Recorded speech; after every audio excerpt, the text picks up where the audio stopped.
एक most important topic की एक महत्वपूर्ण श्रृंखला जो आपको बायोलॉजी में पूरे में 100 में 100 नंबर दिलाने की गारंटी देता है। अब हम जानते हैं डीएनए का द्विकुंडली संरचना। ये आपको केमिस्ट्री में या पहले हमें जानते हैं डीएनए का द्विकुंडली संरचना क्या है। मतलब डीएनए मतलब क्या होता है डीएनए होता है डीऑक्सी न्यूक्लिक एसिड। मतलब डीऑक्सी क्यों कहते हैं इसे? अब बात है न्यूक्लिक एसिड क्या है बच्चों।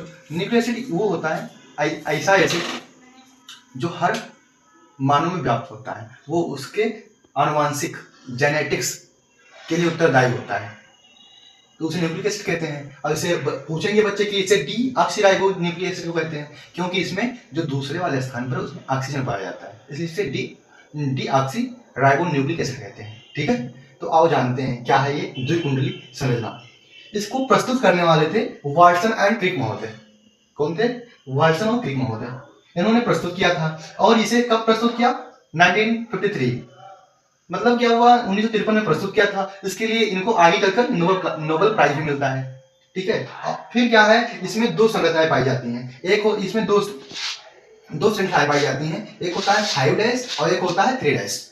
एक होता है 5', एक होता है 3'। अब बच्चे पूछेंगे 5 और 3 कहाँ से ले आए? ना बताए ना कुछ किए, वैसे तुम बता दिए 5-3 कहाँ से आया। तो 5-3 की क्या है कि जब पेंटोज शुगर से एक पेंटोज शुगर दूसरे पेंटोज शुगर से जुड़ती है, जब फास्फोडाइएस्टर अबंध बनता है, तब इसके बाद क्या होता है, फास्फोडाइएस्टर अबंध के बाद क्या बनता है, तब उसमें जब लिंकेज आता है तो वो 5 और 3 पर होता है। इसलिए वैज्ञानिकों ने 5 और 3 की अवधारणा लाई।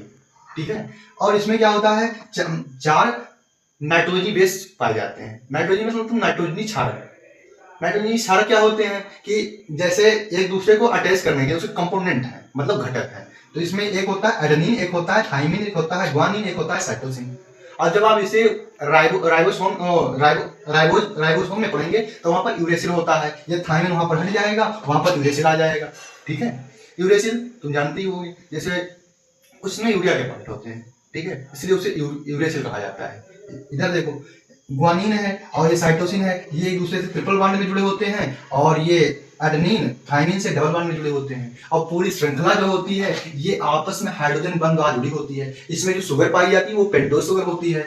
और जो जैसे कुंडली हुआ पूरा, ये कुंडली को तोड़ने की जो प्रोसेस होता है वो इलेक्ट्रो प्रोसेस कहलाता है। ये जो कुंडली को तोड़ने की प्रक्रिया है, खोलने की प्रक्रिया है, माना कि किसी का डीएनए का पूरा पैटर्न बदल गया, उसको हमें चेंज करना है, तो कैसे चेंज करेंगे? चेंज करना है तो हमें इसकी कुंडली खोलनी पड़ेगी, और कुंडली खोलने की जो प्रक्रिया होगी उसे हम इलेक्ट्रो प्रोसेस कहते हैं।